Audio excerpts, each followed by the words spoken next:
Alors le dernier point concernant le dossier MDPH, et qui est un point vraiment important, c'est celui sur les recours. Donc le recours, c'est évidemment en cas de désaccord avec la décision que vous a donnée la MDPH, vous avez plusieurs possibilités pour la contester. Il y a la conciliation, le recours gracieux ou le recours contentieux. Le recours contentieux, ça signifie qu'on va au tribunal. Les recours auprès de la MDPH ne suspendent pas les décisions. Ça signifie que si vous faites par exemple un recours parce que la MDPH vous a attribué un complément AEEH niveau 2 et que vous vouliez un niveau 4, vous allez faire le recours et en attendant que le recours soit statué, vous continuerez à toucher le complément 2. La seule exception, c'est les décisions d'orientation en établissement ou service médico-social. C'est un recours qu'on appelle suspensif.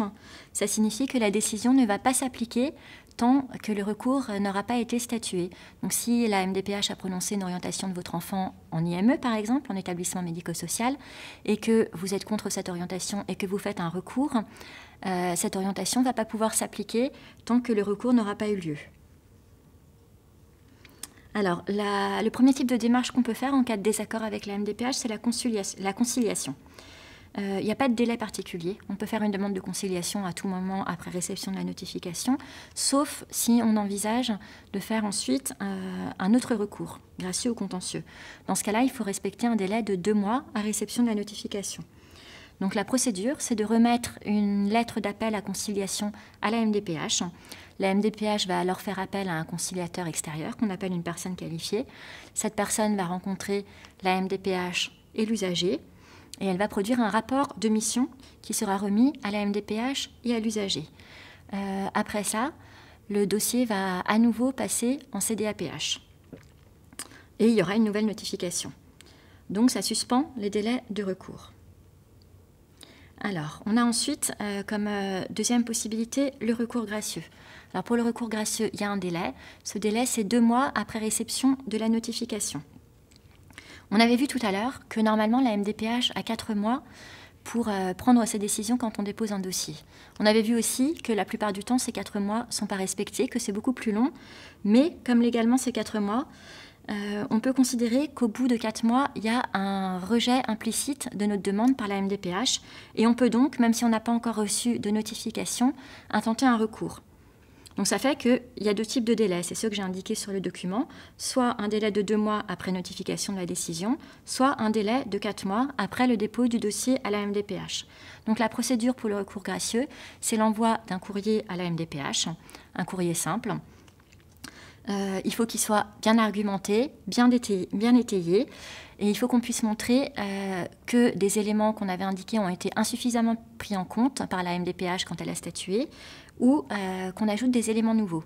Donc il ne faut vraiment pas hésiter à joindre des justificatifs, des nouveaux certificats, des nouveaux bilans, des nouvelles factures, etc., pour pouvoir bien justifier de sa demande. Donc une fois que vous avez déposé votre courrier à la MDPH pour le recours gracieux, la demande va être réétudiée par la MDPH, va passer en CDAPH, qui va vous notifier une nouvelle décision. Donc la MDPH a également 2 mois pour rendre sa décision sur un recours gracieux. Dans les faits, ça prend souvent plus de temps, mais passé 2 mois, on peut considérer qu'il s'agit d'un refus implicite et donc lancer un recours contentieux. Le recours gracieux suspend les délais de recours contentieux. Alors, on va maintenant passer au recours contentieux. Le délai d'un recours contentieux, c'est comme pour le recours gracieux, c'est 2 mois après notification de la décision initiale ou après notification du recours gracieux.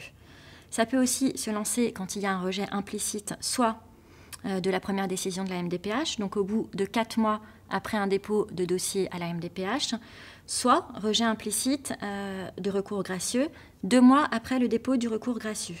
Mais on peut aussi tout à fait lancer le recours gracieux en même temps, on peut aussi lancer le recours contentieux en même temps que le recours gracieux. Alors, la procédure du recours contentieux, c'est donc un recours qui va se faire devant le tribunal. Il y a 2 types de tribunaux, ça peut être soit devant le tribunal administratif, soit devant le tribunal du contentieux de l'incapacité, TCI. Alors devant le tribunal administratif, c'est uniquement pour des décisions qui portent sur des dossiers adultes, orientation ou insertion professionnelle adulte, reconnaissance de qualité de travailleur handicapé et prime de reclassement. Toutes les autres décisions, dont toutes les décisions enfants, ça va passer devant le TCI. On n'est pas obligé d'avoir un avocat pour faire un recours contentieux. Ça peut être utile, mais vous pouvez le faire sans avocat.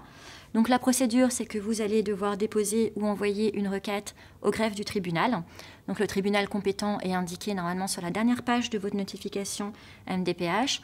Au bout d'un certain temps, il y aura une audience, puis une notification de la décision du tribunal. Si vous n'êtes toujours pas satisfait de la décision du tribunal, vous pouvez faire appel.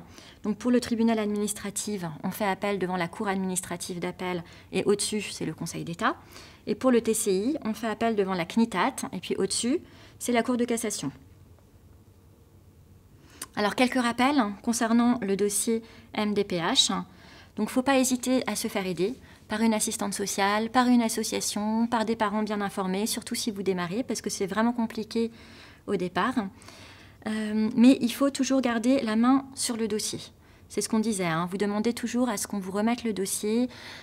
Il faut que vous puissiez le relire, que ce soit le dossier ou le certificat médical. Il faut faire une photocopie intégrale du dossier avant de le déposer à la MDPH, au cas où il se perdrait. Et il faut soit le déposer en main propre à la MDPH, soit l'envoyer en recommandé avec accusé de réception, puisque dans les deux cas, ça vous permettra d'avoir une preuve de dépôt. Concernant l'équipe pluridisciplinaire et la CDAPH, on a vu tout à l'heure que vous pouvez tout à fait demander à être reçu par l'une ou par l'autre si vous souhaitez exposer vos arguments. Et vous avez dans les deux cas la possibilité de vous faire accompagner ou de vous faire représenter par une personne de votre choix. Il ne faut surtout pas hésiter à faire des recours si les décisions de la MDPH ne sont pas conformes à vos attentes. Et je reviens un instant sur la PCH. Faites vraiment attention si on vous propose la PCH aux effets de bord de la PCH aidant familial.